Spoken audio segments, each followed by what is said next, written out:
नमस्कार. आतापर्यंत सामनाच्या माध्यमातून आपण माननीय बाळासाहेब ठाकरे, शिवसेना पक्षप्रमुख उद्धव ठाकरे यांच्या अनेक मुलाखती घेतल्या आणि आपण त्या पाहिल्यात. पण ज्या एका मुलाखतीची संपूर्ण महाराष्ट्राला आणि मराठी माणसांना प्रतीक्षा होती, ती मुलाखत आज आपण इथे घेतो आहोत. स्वतः शिवसेना पक्षप्रमुख उद्धव ठाकरे आणि महाराष्ट्र नवनिर्माण सेनेचे अध्यक्ष प्रमुख सन्माननीय राज ठाकरे हे दोघेही आपल्याकडे आज मुलाखतीसाठी आलेले आहेत. मी त्यांचं स्वागत करतो. महाराष्ट्राच्या राजकारणामध्ये सध्या फार मोठी उलथापालथ सुरू आहे. मुंबईसह 29 महानगरपालिकांच्या निवडणुका या महाराष्ट्र राज्याचं आणि मुंबईचं भवितव्य ठरवणार आहेत. आणि या मुंबईच्या भवितव्यासाठी माननीय उद्धवजी आणि राजजी एकत्र आल्याचं चित्र महाराष्ट्र पाहतो आहे. मराठी माणसाच्या मनात अनेक प्रश्न आहेत आणि तेवढाच आनंदसुद्धा आहे आपण एकत्र आल्याबद्दल. या मुलाखतीचं वैशिष्ट्य असं आहे की जशी मुलाखत संयुक्त आहे, म्हणजे आपण दोघे आहात, तशी ही मुलाखत घेण्यासाठी सुद्धा आम्ही दोघे, म्हणजे माझ्याबरोबर प्रसिद्ध दिग्दर्शक, कलाकार, सिनेनिर्माते महेश मांजरेकर आहेत. महेश मांजरेकरांनी इथे बोलवण्याचं कारण इतकंच की हा जो संयुक्त प्रकरण सुरू झालं त्याची ठिणगी महेश मांजरेकरांनी त्यांच्या एका मुलाखतीत टाकली होती आणि तिथूनही सुरुवात झाली. त्याच्यामुळे मांजरेकरांनी इथे खास आमंत्रित केलं आहे. पण मांजरेकर इथे आज आहेत माझ्याबरोबर. ते एक मुंबईकर म्हणून, ज्यांना आपण कॉमन मॅन म्हणतो या मुंबईतला, त्या मुंबईकरांच्या मनात काही प्रश्न आहेत ते मांजरेकर मांडतील आणि आम्ही दोघे मिळून महाराष्ट्रातल्या या दोन धुरंधर नेत्यांशी चर्चा करू. उद्धवजी आणि राजसाहेब, आपण इथे आलात त्याबद्दल मी आपले आभार मानतोच. बऱ्याच कालखंडानंतर, म्हणजे म्हटलं तर 20 वर्षानंतर, जे आपण वारंवार म्हणतो आहे, आपण एकत्र येऊन आपण मुंबईवर आणि महाराष्ट्रावर चर्चा करतो आहोत. महाराष्ट्र या क्षणाची वाट पाहत होता आणि महाराष्ट्राच्या मनातला हा कॉमन प्रश्न आहे आणि तो दोघांनी त्याचं उत्तर दिलं पाहिजे. थोडक्यात की महाराष्ट्राला 20 वर्ष वाट का पाहावी लागली? मला असं वाटतं काही गोष्टी का घडतात, कशा घडल्या, काय झालं, मला असं वाटतं या गोष्टी आता सोडून दिल्या पाहिजेत. आणि मी त्या दिवशी महेश मांजरेकरांच्या मुलाखतीमध्ये मी सांगितलं होतं की कुठच्याही भांडणापेक्षा आणि वादापेक्षा महाराष्ट्र मोठा आहे. आणि आज संकट महाराष्ट्रावरती आहे, मुंबईवरती आहे, महाराष्ट्रातल्या अनेक शहरांवरती आहे. आणि जे संकट आहे हे मराठी माणसाला समजलेलं आहे की काय प्रकारचं आहे आणि काय प्रकारचं राजकारण महाराष्ट्रामध्ये सुरू आहे. मला असं वाटतं की ती एकच गोष्ट ही या एकत्र येण्याचं सर्वात महत्त्वाचं कारण आहे. आज हा आमच्या अस्तित्वाचा विषय नाही आहे, आज हा महाराष्ट्रातल्या मराठी माणसाच्या अस्तित्वाचा विषय आहे. या विषयात अनेक वर्ष मी बोलतो आहे, उद्धवही बोलतो आहे या सगळ्या गोष्टींमध्ये. परंतु आज अशा एका वळणावरती ही निवडणूक आणि महाराष्ट्र येऊन उभा आहे की ज्याला आपण अभी नहीं तो कभी नहीं हे जे आपण नेहमी म्हणतो, तर ही परिस्थिती आज मुंबईवरती येऊन ठेपलेली आहे, ठाण्यावरती येऊन ठेपलेली आहे. खरं तर बघायला गेलं तर MMR रिजनवरती येऊन ठेपलेली आहे. MMR रिजन मी मुद्दामून बोलतो आहे. आणि त्या सगळ्या गोष्टींसाठी म्हणून आज आम्ही एकत्र येणं गरजेचं आहे. कारण आज नाही बरोबर आलो आणि आज या गोष्टींचा सामना नाही केला तर मला असं वाटतं महाराष्ट्र आम्हाला माफ नाही करणार.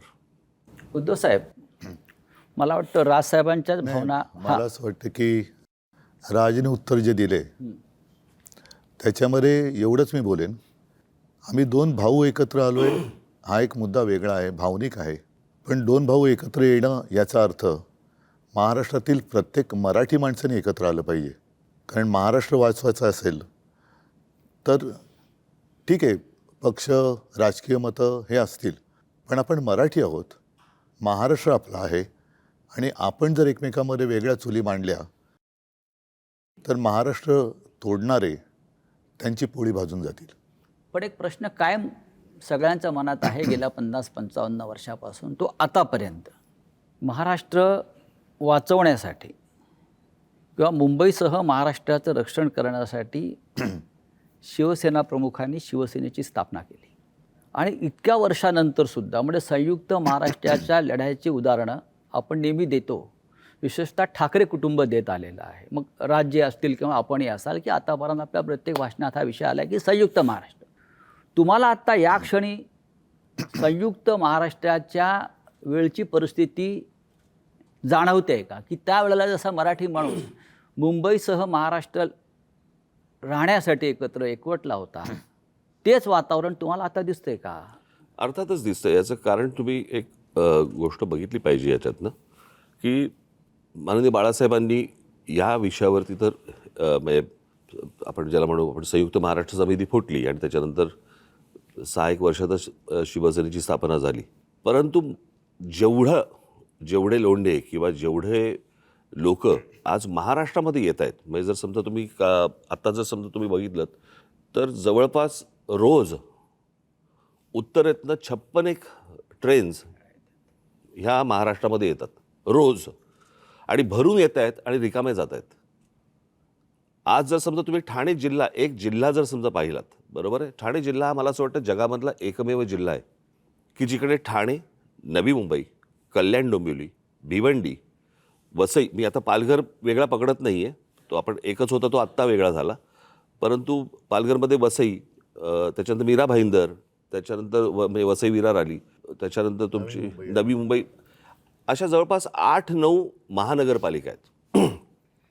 आपण नीट जर समजा पाहिलं तर ह्याची सुरुवात, सगळ्या गोष्टींची सुरुवात होते ग्रामपंचायत, नगरपंचायत, जिल्हा परिषदा वगैरे, नगरपालिका, महानगरपालिका, आणि ह्या सगळ्या ज्या होतात महानगरपालिका, ह्या लोकसंख्येनुसार ह्या गोष्टी वाढत जातात. जर एखाद्या जिल्ह्यामध्ये जर समजा 8-9 महानगरपालिका जर समजा असतील, आज मुंबईमध्ये किती आहेत? 1. पुण्यामध्ये किती आहेत? 2. बाकीच्या सगळ्या जिल्ह्यांमध्ये काढून बघा 1-1. ठाणे जिल्ह्यामध्ये 8-9 महानगरपालिका, याचा अर्थ बाहेरून येणाऱ्यांचे प्रमाण आणि तेच प्रमाण मुंबईमध्ये वाढणं, नुसतंच मुंबईमध्ये प्रमाण वाढणं नव्हे, ज्या प्रकारची दादागिरी, की अशा प्रकारची वाक्य कशी येऊ शकतात की मुंबईचा महापौर आम्ही उत्तर भारतीय करणार, मुंबईचा महापौर आम्ही हिंदू करणार. हे कधीपासून सुरू झालं? मी गेले अनेक वर्ष ही गोष्ट सांगतोय की माणसं नुसती येत नाही आहेत, हे फक्त रोजीरोटीसाठी येत नाही आहेत, हे आपापले मतदारसंघ बनवत आहेत, आणि तेच चित्र आत्ता दिसतंय. आणि जी जुनी जखम जी आहे ना, जुन्या ज्या गोष्टी आहेत ना, की मुंबई महाराष्ट्रापासून स्वतंत्र करणं, वेगळी करणं, हे जे जुनं स्वप्न आहे ते कसं पूर्ण करता येईल याच्यासाठीची ही सगळी खटाटोप या लोकांचा चालू आहे. आणि मला असं वाटतं ते वातावरण जे संयुक्त महाराष्ट्राच्या वेळेला होतं, की जी मुंबई वेगळी करणं किंवा स्वतंत्र करणं किंवा गुजरातने मागणं, तेच वातावरण मला असं वाटतं आज आहे. आणि आज अशी परिस्थिती आहे, केंद्रात ते आहेत ज्यांची इच्छा आहे, राज्यात ते आहेत, आणि महानगरपालिकांमध्ये पण जर उद्या ते आले तर मला असं वाटतं आपण त्याच्यानंतर मराठी माणूस काहीच करू शकणार नाही. आणि ह्या सगळ्या गोष्टीकडे हतबलतेने पाहणं, हे मला असं वाटतं हे काही आमच्याकडनं होणार नाही, आणि म्हणून आम्ही एकत्र आलो. उद्धव साहेब, राजसाहेब जे म्हणतात त्या 100% तथ्य आणि सत्य आहे. पण मराठी माणूस जेव्हा जेव्हा भडकला, पेटला, तेव्हा महाराष्ट्रामध्ये परिवर्तन झालेलं आहे अनेकदा. मग सत्ता परिवर्तन असेल, सामाजिक परिवर्तन असेल, पण आजही त्या पद्धतीनं तुम्हाला मराठी माणूस पेटलेला दिसतोय का? एक लक्षात घ्या की मराठी माणूस पेटला तेव्हा संयुक्त महाराष्ट्र झाला. मुंबई महाराष्ट्राला मराठी माणसाने मिळून दिली. मधला जो काळ होता 60 ते 66, जर माझा आवाज 60 ते 66, याच्यामध्ये आत्ता जी राजनी सांगितली ती परिस्थिती निर्माण झालेली. मराठी माणूस खचून गेला होता, आत्मविश्वास गमावला होता, आणि त्याच्यात एक ताकद, चैतन्य निर्माण करण्यासाठी शिवसेनेची स्थापना झाली. इतके वर्ष व्यवस्थित चाललं. आपल्याला सगळ्यांना असं वाटलं की आता हे काय पुढे कोण हिंमत करणार नाही.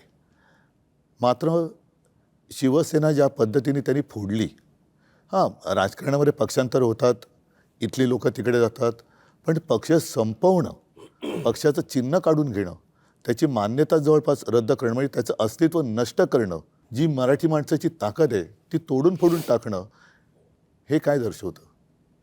म्हणजे ठीक आहे ना, मी मागे पण म्हटलं की युत्या होतात, आघाड्या होतात, आघाड्या तुटतात, युत्या तुटतात, पुन्हा मग ते पक्ष एकत्र येऊ शकतात, पण पक्ष संपवत आहे हा कोणता प्रश्न? पण त्यावेळेला सुद्धा राजसाहेब त्यावेळेला सुद्धा संयुक्त महाराष्ट्राची लढाई ही महाराष्ट्रातल्या मराठी माणसाविरुद्धच होती. राज्यकर्ते मराठीच होते आणि आताही राज्यकर्ते मराठीच आहेत. म्हणजे मराठी विरुद्ध मराठी. पण त्यांचे मालक जे आहेत त्यांच्याकडे ते नोकरी करतात. यातलं सांगू का, हे सगळे ससाणे आहेत. मालकाच्या हातावरती बसून पक्षी मारून आणणं हे ससाण्याचं काम असतं. इथे मालकाच्या हातावरती बसून आपलीच माणसं फोडणं हे आत्ताच्या लोकांचं काम आहे. म्हणजे स्वकीयांचा घात करणं हे फक्त पक्षांमध्ये नसून राजकीय पक्षांमध्ये पण तेच चालू आहे. आणि तीच कृती आत्ता सगळी सुरू आहे. आपल्याच लोकांकडनं ह्या गोष्टी करवून घ्यायच्या. कसं आहे, मराठी म्हणून तुम्ही एकत्र आलाच नाही पाहिजेत. आणि याच्यासाठी म्हणून मग जातीजातींमध्ये भेद निर्माण करणं, जाती एकमेकांच्या अंगावर ढकलणं, एकमेकांच्या उरावरती बसवणं आणि त्याच्यातनं भांडणं, वाद, मारामाऱ्या ह्या सगळ्या गोष्टी करवून त्यांना महाराष्ट्र हा एकत्र मराठी म्हणून असता कामा नये, याच्यासाठीचं हे सगळं अख्खं राजकारण त्यांचं सुरू आहे. आपण एकत्र आलेला आहात, महाराष्ट्राला आनंद झाला, मराठी माणूस एकवटला. पण भारतीय जनता पक्षाचे सध्याचे मुख्यमंत्री देवेंद्र फडणवीस म्हणतात आपल्या युतीविषयी, ही करप्शन आणि कन्फ्युजनची युती आहे. यांचा सगळ्यांचा डोलारा जो आहे ना, या सगळ्यांचा डोलारा हा नरेंद्र मोदींवरती अवलंबून आहे. बरं का, ही बसवलेली माणसं आहेत सगळी. ह्यातला बसलेला माणूस कोणीच नाही आहे. आणि बसवलेला जो माणूस असतो ना, तो फक्त धन्याचा ऐकतो, मालकाचा ऐकतो. त्याच्यामुळे मालक जे सांगेल त्याप्रमाणे काम करायचं, त्या सगळ्या गोष्टी करायच्या. त्याच्यामुळे मला काही त्यांच्या बोलण्याला काही लॉजिक आहे असं मला वाटत नाही. आणि भ्रष्टाचाराच्या गोष्टी तर फडणवीसांनी करूच नाहीत ना. ते बैलगाडी घेऊन गेले होते नाही का अजित पवारांच्या बाबतीत. कालच अजित पवार बोललेत ना. हो, अजित पवारांच्या बाबतीत बैलगाडी घेऊन गेले होते की हे पुरावे आम्ही घेऊन येतोय म्हणून. मग आता म्हणतायत की कोर्टात केस चालू आहे. अरे मग द्या ना ते पुरावे. कसं आहे, आपलं ठेवायचं झाकून, दुसऱ्याचं बघायचं वाकून, या लेवलला आत्ता ते आलेत. तुमच्याकडे काय चालू आहे ते एकदा बघा. मी परवा दिवशीच्या पत्रकार परिषदेमध्ये म्हटलं नाही, या देशामध्ये कोणी राजकारणामध्ये सत्तेचा अमरपट्टा घेऊन आलेला नाही आहे. सत्ता बदलत असतात, काळ ह्या सगळ्या गोष्टी बघत असतो. उद्या ज्या दिवशी हे बदलेल, तुम्ही टार्गेट आहात. मुख्य लक्ष तुमच्यावर आणि तुम्ही टार्गेट आहात. कशावरती? म्हणजे ही चाटम मंडळी जी आहेत भाजपमधली, ज्यांना तुम्ही चाटम म्हणता, ते तुमच्या प्रश्नामध्येच उत्तर आलं ना. तर जसं कन्फ्यूज आणि करप्शनची युती म्हटलं आहे. नाही, करप्शन त्यांचं म्हणणं की अनेक वर्ष आपली सत्ता आहे आणि त्याच्यामध्ये सहभागी होते. होय. नाही, माझ्या मनामध्ये असा प्रश्न आहे की त्यांनी असा आरोप केला की 3 लाख कोटीचा भ्रष्टाचार झाला. महापालिकेत एवढे पैसे असतात? नाही, मी सांगतो. आणि जर एवढे पैसे असतील तर मग हे आमदार 50-50 कोटीला का पळून गेले? हे मला एकच मिनिटं.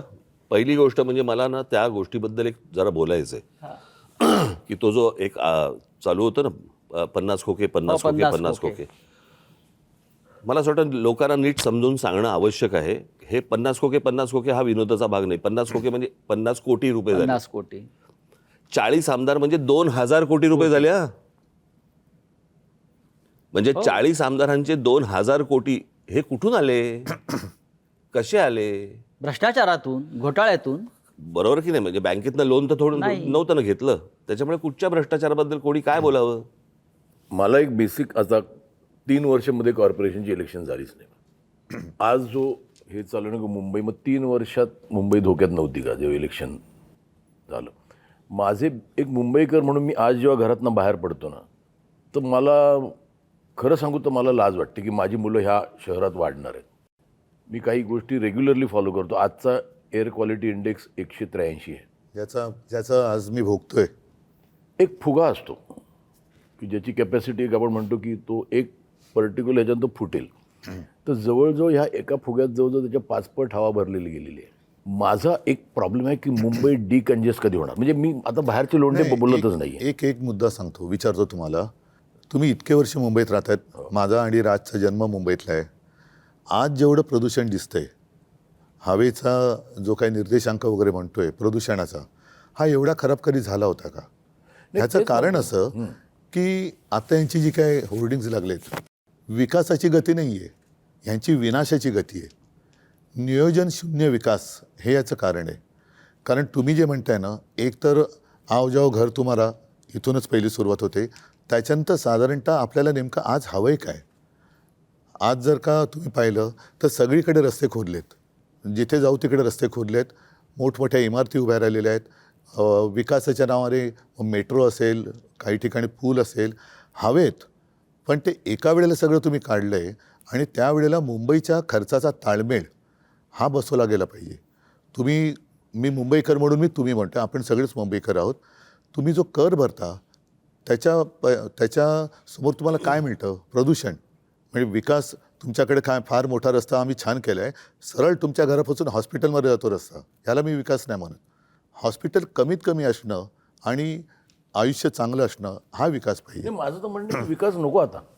नाही, मुंबई ही विकास मानसिकता करण्याच्या लायकीची ही राहिलेली मानसिकता नाही. का झाली? कारण नियोजनशून्य विकास. आम्ही सुद्धा आज आमची जी होर्डिंग लागलेत, मी 12पासून लावतोय होर्डिंग. होय, हे आम्ही केलं आणि त्याच्याबद्दल मला अभिमान आहे आणि मला असं वाटतं मुंबईकरांना अभिमान आहे. मग त्याच्यामध्ये शाळेचा दर्जा असेल, पाण्याचा दर्जा असेल, किंवा आता कोस्टल रोड झालेला आहे. कोस्टल रोडसुद्धा आपण केलेला आहे. पण वाटेल तिकडे, जसं आता मी कलानगरला राहतोय, वेडेवाकडे उड्डाण पूल, आता तिकडे आणखीन एक वॉकर ब्रिज करतायत. कोणासाठी करताय? कशासाठी करतायत? आणि संपूर्ण धुळीचं आणि सिमेंटचे कण आपल्या फुफ्फुसामध्ये जात आहेत. मी तेच म्हणतो की आता विकास करण्यासाठी जागा नाही राहिली मुंबईला. म्हणजे कार्बन डायऑक्साईडचं प्रमाण 1 किलोमीटर मागे Mumbai is the highest in the world. म्हणजे आपण जो श्वास घेतो त्याच्यातनं आपण कार्बन ऑक्सिजन याचं मूळ कारण असं आहे की एक तर चाललेल्या काय ज्याला विकासाच्या नावाखाली ज्या काही गोष्टी सुरू आहेत त्या, आणि दुसरं म्हणजे मुंबईमध्ये, ठाण्यामध्ये, पनवेलमध्ये, नवी मुंबईमध्ये तुम्ही जर सगळीकडे आपण जर गेलो, प्रचंड मोठ्या प्रमाणावरती रिडेव्हलपमेंट सुरू आहेत. झाडं तोडतायत, झाडं तुटतायत, रिडेव्हलपमेंट सुरू आहे. डोंगर कापतायत.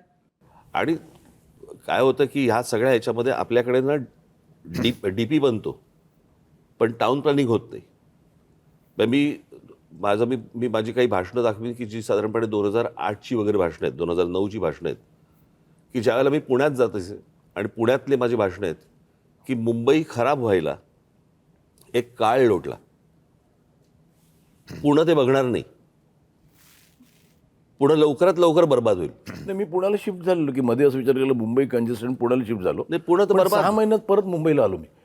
आणि म्हणजे काय माझं म्हणणं, आता लोंढे आले राहू दे की आता मुंबई करत आता आले, आत्ता तरी थांबवायची गरज आहे. दोन्ही गोष्टी मूलभूत ज्या गोष्टी आहेत ना, जसं मी काही बातम्यांचे हे घेऊन आलेलो आहे. आता मुंबईमध्ये कांदळवन आहेत. कांदळवन साधारण कुठे होतात? समुद्र आणि खाडी जिकडे असते तिकडे. नाही, म्हणजे त्यांना समजेल असं म्हणजे मँग्रोव्ज. मँग्रोव्हचं मला माहिती आहे. हां, म्हणजे मराठीत सांगायचं तर मँग्रोव्ज. तर विकासाच्या नावाखाली ते मँग्रोव्ज कापणार. आता साधारणतः एक कायदा असा आहे की जेवढी झाडं तुम्ही तोडाल तेवढी झाडं तुम्ही लावली पाहिजेत. आता मुंबईची मँग्रोव्ज जी समुद्र किनारपट्ट्यावर आहे ती कापल्यानंतर, तोडल्यानंतर तुम्ही कुठे लावली पाहिजेत? तुम्ही पुण्याला गेलात, चंद्रपूरला गेलात, मुंबईतल्या कांदळवनाची भरपाई हे चंद्रपूरला करणार. ह्या विकासाचा कसा काय उपयोग होणार आपला?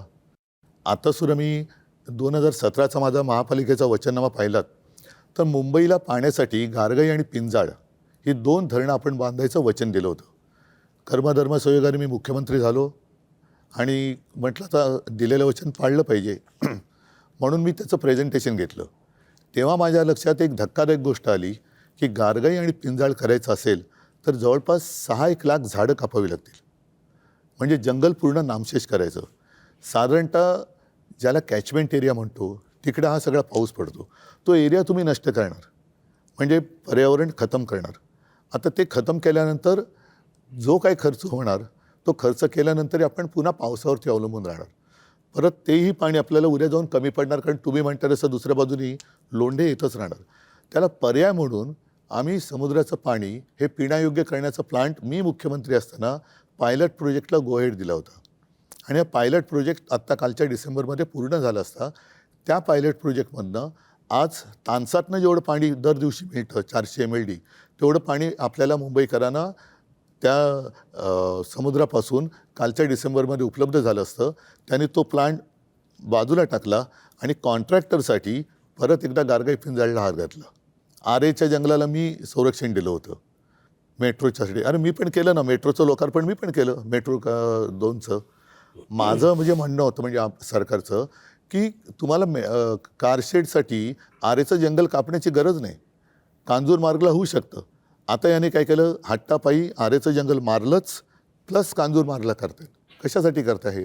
उद्धव साहेब म्हणजे दोन्हीकडे नाही, नाही, माझं कॉन्ट्रॅक्टर माझा प्रश्न हा आहे की इथे मुंबईत राहणारा सफर करून करतोय तो आपण- मिडल क्लास, नाही मिडल क्लास करतो. आज ज्या बिल्डिंग होतात तिकडे 24 तास पाणी असतं. आज माझे छोटे मिडल क्लास जिथे राहतात नक्कीच. त्यांना 2 तास सकाळी पाणी, 3 तास सकाळी पाणी. तो जो एक भाग आहे ना की किती क्राऊड का मुंबईत. बरं, आज मला बाहेर पडलो तर जिथे मला 10 मिनटं लागत होती तिथे आज मला 1 तास लागतो. तर डिकन्जेस्ट करणं, माझं असं म्हणणं आहे की लोकांना तर सांगा की मुंबई आहेत ते राहू दे की. म्हणजे मी म्हणतो आले ते आले, आता समजा ते मुंबईकरच झाले, पण आहेत त्यांना एक समजायला पाहिजे की आता जागा नाही. 51 लाख गाड्या आहेत मी एक सांगतो तुला मुंबईत. काय आहे, मला असं वाटतं की ह्या काही गोष्टींकडे राजकीय पक्ष म्हणून न बघता मला असं वाटतं राज्य म्हणून पाहणं गरजेचं आहे. काय आहे, 4 प्रकारच्या जागा असतात. एक केंद्र सरकारची जागा असते, एक राज्य सरकारची जागा असते, एक महानगरपालिकेची जागा असते आणि एक खाजगी जागा असते. बरोबर? आता गोदरेजची खाजगी जागा आहे, तिकडे तुम्हाला एकही झोपडी मिळणार नाही. पण केंद्र सरकारच्या, राज्य सरकारच्या आणि महानगरपालिकांच्या, बरोबर, या ज्या सगळ्या जागा आहेत याला आईबापच नाही. म्हणजे आज कित्येक वेळेला अशा अनधिकृत गोष्टी ह्या पाडल्या गेल्या आणि नंतर तिकडचे कोणीतरी अधिकारी त्यांना त्याच्यावरती ज्या प्रकारचा ज्याला वचक पाहिजे तो वचक मला असं वाटतं की येणं गरजेचं आहे. तो कोणी म्हणजे तो उद्या आम्ही आणू, उद्या कोणी राज्यातली लोक असतील त्यांनी आणावा, उद्या राज्यात आम्ही आलो तर आम्ही आणू. पण मला असं वाटतं की तुम्ही जे बोलताय ते अत्यंत योग्य आहे की जागा संपलेली आहे. बरोबर? आता साधी गोष्ट आपण समजा प्रदूषणाची गोष्ट बोललो, प्रदूषणाची, तर मुंबईमध्ये हीच हालत आहे, मला मान्य. परंतु आज दिल्लीमधली हालत काय? तिकडे 200च्या वर आहे इक्वालिटी. बरोबर की नाही? आणि आज दिल्लीमध्ये जर समजा आपण बघितलं तर केंद्र आणि राज्य अशा दोन्ही गोष्टी तिकडे आहेत. राजसाहेब, तुम्ही एक फार नाही, महत्वाचा मुळामध्ये- मुद्दा आता मांडला. नाही, मुळामध्ये राज्यकर्त्याचं प्रेम हे राज्यावरती असायला पाहिजे, सत्तेवरती असतं का म्हणे. सत्तेसाठी वाटेल ते करायचं आणि बट्ट्याबोळ झाला की हात वर करायचे. आता तुम्ही मला सांगा, मुंबईमध्ये आपण राहणार आहोत. दुर्दैवाने मी असं म्हणेन की आजचे राज्यकर्ते हे मुंबईकर नाही आहेत. जरी मराठी आहेत, महाराष्ट्रातले असले तरी त्यांना मुंबईकरांसाठी किंवा त्यांच्या शहरांसाठी काही पडले का त्यांच्या नागरिकांसाठी? इथे ते फक्त कॉन्ट्रॅक्टरसाठी काम करतात. इथे 2 महत्त्वाचे प्रश्न उपस्थित झालेले आहेत. एक तर आता राजसाहेबांनी जो मुद्दा सांगितला, जमीन केंद्र सरकारची आहे, राज्य सरकारची आहे, खाजगी आहे.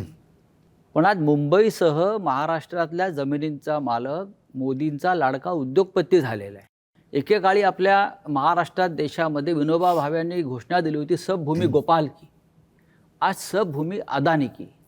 मुंबई वाचवायची असेल तर हे जे आपल्या मुंबईच्या मोक्याच्या जमिनी गिळंकृत करण्याचे जे काम चालू आहे, जे आपल्या जाहीरनाम्यातसुद्धा आहे, वचननाम्यातसुद्धा तो आपण मुद्दा घेतला आहे, हे आपण कसं करणार? मुंबई वाचवायची असेल तर आधी आपल्या महत्त्वाच्या मोक्याच्या जमिनी, धारावीसह मिठागर असतील, टोल नाके असतील, हे आज एका उद्योगपतीच्या नाही, घशात घालण्याचं काम केलेलं आहे. नाही, आज त्यांना अडवणारं कुठे प्रशासनमध्ये नाहीच आहे ना. केंद्रातनं ऑर्डर आली, जसं मगाशी राज म्हणाला, हे ससाणे बसलेले आहेत, ते जागा दाखवतात आणि ते जागा घेऊन त्या याच्या घशात घालतात अदानीच्या. मूळ महापालिका आता एक शेवटचं ठिकाण राहिलेलं आहे की जिकडे ठामपणाने त्यांना नाही सांगणार कोणतरी नाही, पाहिजे. माझा तोच मुद्दा आहे की आपण जे म्हणतो की ह्या महापालिकेवरती भगवा फडकला पाहिजे किंवा मराठी माणसाची ताकद इथे आली पाहिजे, म्हणजे सत्ता आली पाहिजे. ही सत्ता आल्यावरती प्रश्न संपतील का?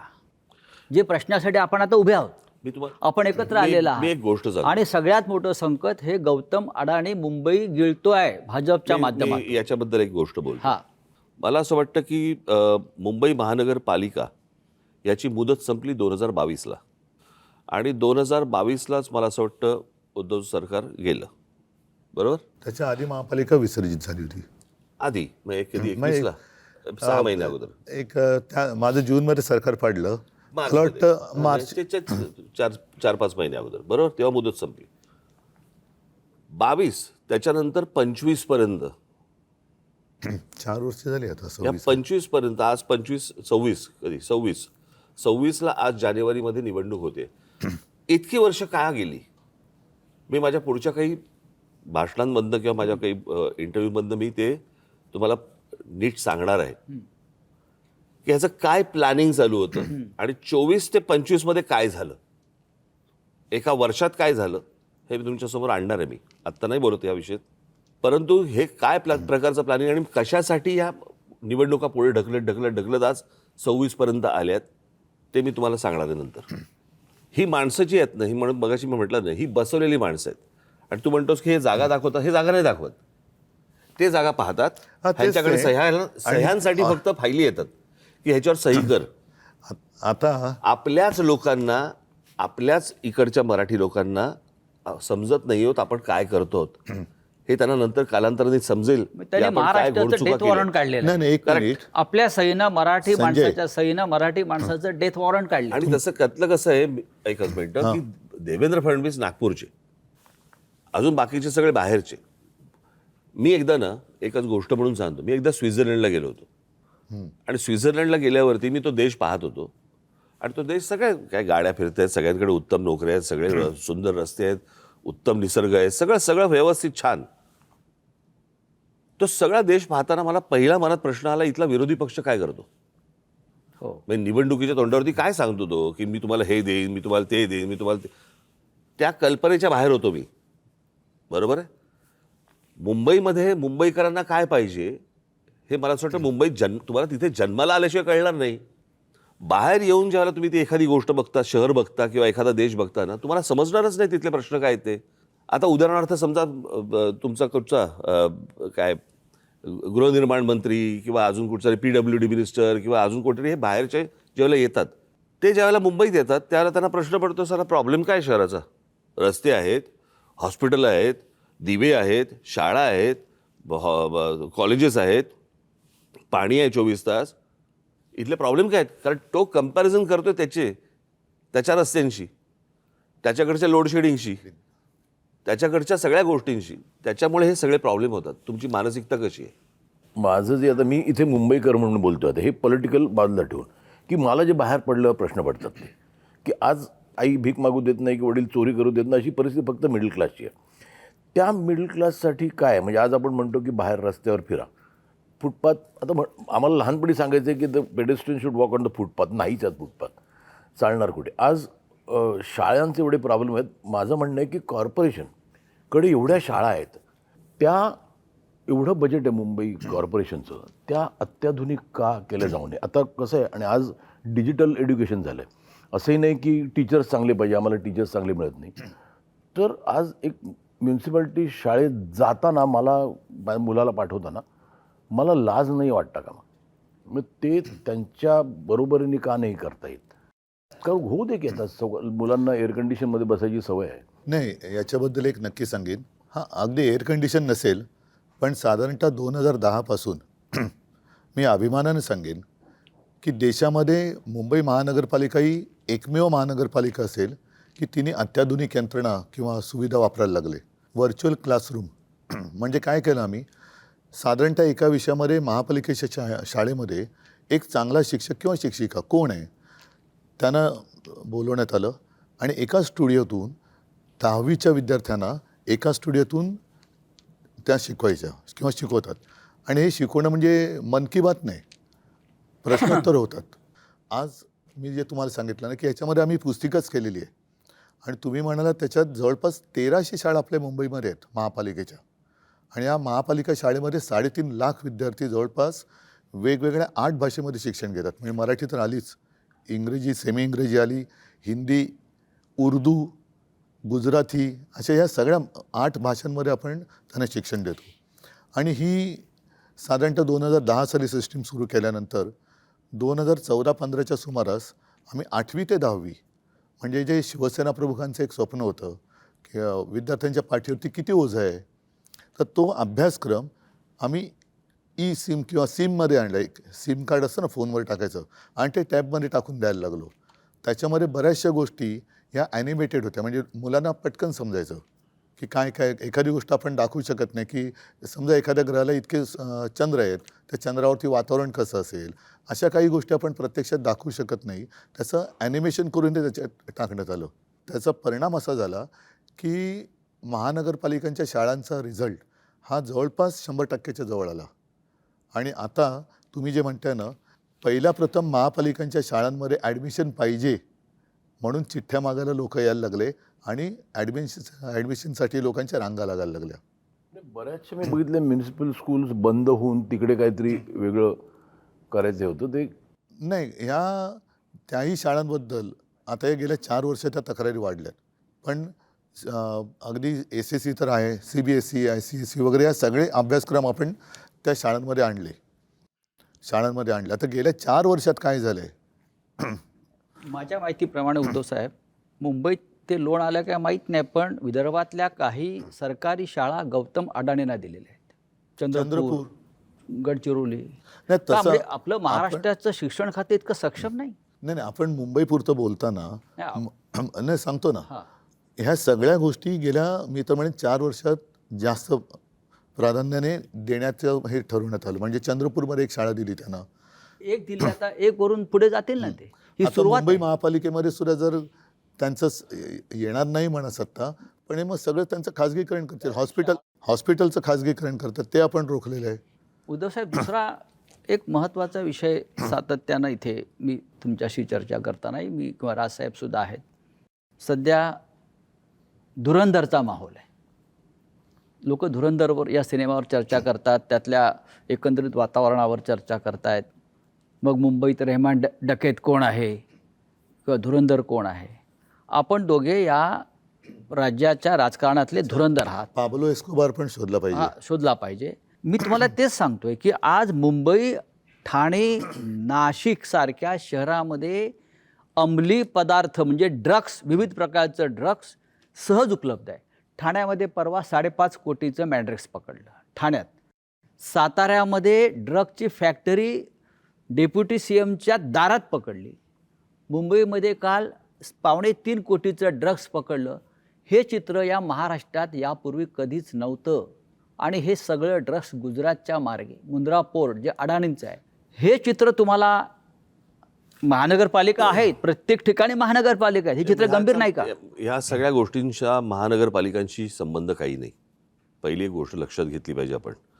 याला केंद्र आणि राज्य, म्हणजे या ज्या प्रकारच्या ड्रग्सच्या विरोधातल्या ज्या धाडी या गेल्या 10 वर्षामध्ये बंद झाल्यात आणि साधारणपणे शाळांपर्यंत हा प्रकार आता मुलांपर्यंत यायला लागलेला आहे. शाळेच्या बाहेरच्या पानटपरीवर ड्रग्स मिळत आहे. आणि आपण जर समजा आपण त्याच्या सगळ्या गोष्टींचं जर नीट त्याचं ॲनालिसिस केलं तर राजकारणामध्ये वाढलेला पैसा आणि रस्त्यावरती आलेला ड्रग्स याचा एकमेकांशी काय संबंध आहे तो पण मला असं वाटतं जुळून पाहायला पाहिजे.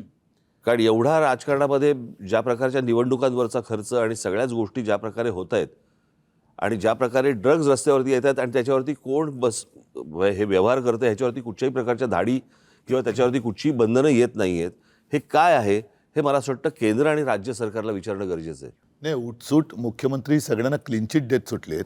साताऱ्यामध्ये एवढी कारवाई झाल्यानंतर निदान ती फॅक्टरी आहे तरी कोणाची हे तर सांगा. तिथे क्लीन चिट दिली ना. तिकडे पण म्हणजे त्यांच्यावरती जे आमच्यावरती आरोप करतायत ते ठीक आहे, तेवढंच त्यांना करता येतं.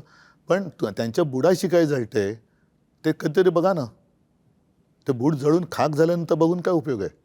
म्हणजे असे कोण त्याच्यातले इन्व्हॉल्व असणारी लोक त्यांच्या आजूबाजूला अंगत पंगत करत बसलेत का? महानगरपालिका जरी असल्या तरी आपण पाहतोय की राजकारणाचं ज्या पद्धतीनं गुन्हेगारीकरण झालेलं आहे खुल्याम. यांचं मुळामध्ये गुन्हेगारीकरणपेक्षा मला त्याचं मी चांगला शब्द म्हणजे विद्रुपीकरण झालं आहे. म्हणजे मी मगाशी धुरंधरचा उल्लेख केला आहे, त्याच्यामध्ये कराचीमधलं एक लॅरी शहर आहे दाखवलेलं.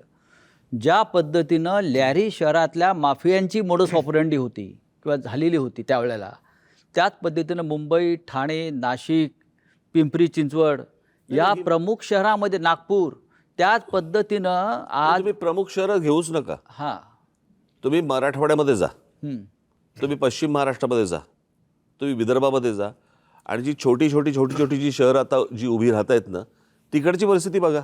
बीड आहे. मग नाही, पण म्हणून मी मागे एकदा बोललो होतो की आपल्या देशाला पंतप्रधान पाहिजे. देशाला पंतप्रधान नाही आहे, भाजपला पंतप्रधान आहे. तसंच महाराष्ट्राला मुख्यमंत्री नाही आहे, जो आहे तो भाजपचा आहे.